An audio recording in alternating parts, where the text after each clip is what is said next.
Assalamu alaikum, I'm Aisha and you're watching SAMAA News. Here are today's headlines.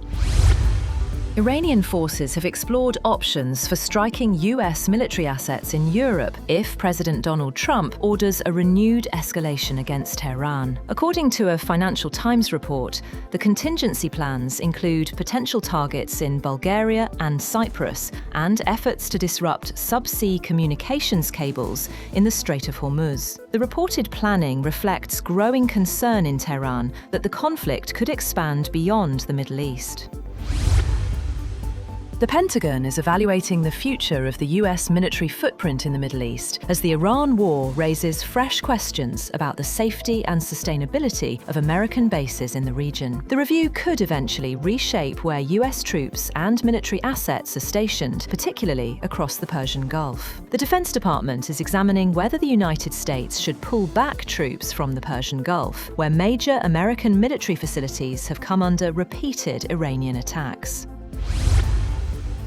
Meanwhile, Iranian lawmakers are considering a security plan that would put the Strait of Hormuz under the direct control of the country's armed forces. Lawmaker Ebrahim Rezai said that the military would manage, monitor, and inspect vessels while setting transit fees. The plan would also allow Iran to raise tariffs or seize assets of states it considers hostile if Iranian interests are harmed.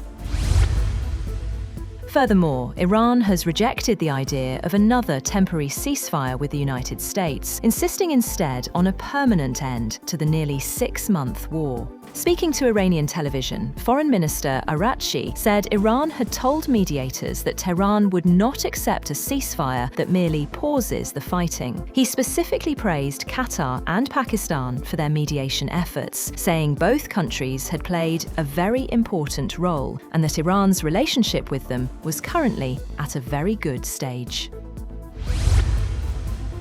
US President Donald Trump has announced that he is putting a 3-day pause on new 50% tariffs set to go into effect on Canadian goods at midnight, saying the two countries had reached a deal. An hour later, Canadian Prime Minister Mark Carney said in a statement that substantial progress has been made, although there is important work still to be done.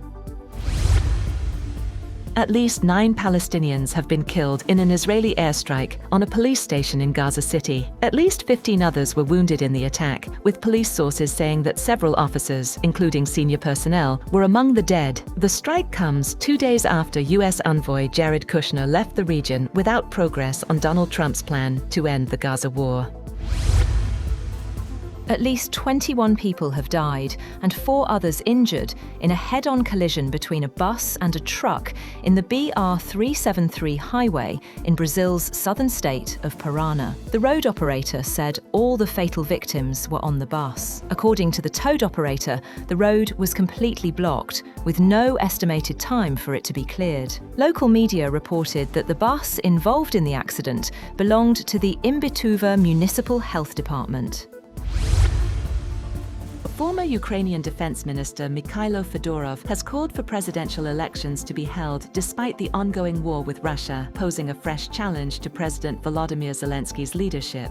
Fedorov said Ukraine needs a legal, safe, and realistic mechanism to restore elections, warning of a systemic crisis of governance and growing fears of political change. Ukraine has remained under martial law since Russia's full-scale invasion in 2022, suspending elections. Fedorov was dismissed as defense minister last month after only 6 months in the post. Zelensky has not publicly responded to the call. Fedorov previously served as digital transformation minister and played a key role in Ukraine's drone and technology-driven war effort.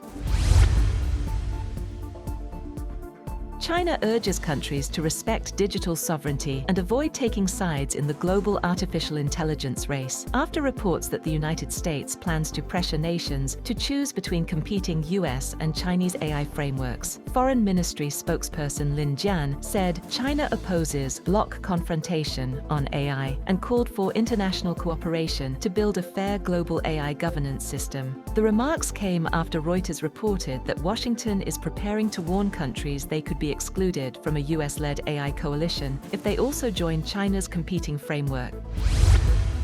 That's all for now. For more updates, visit www.samaa.tv.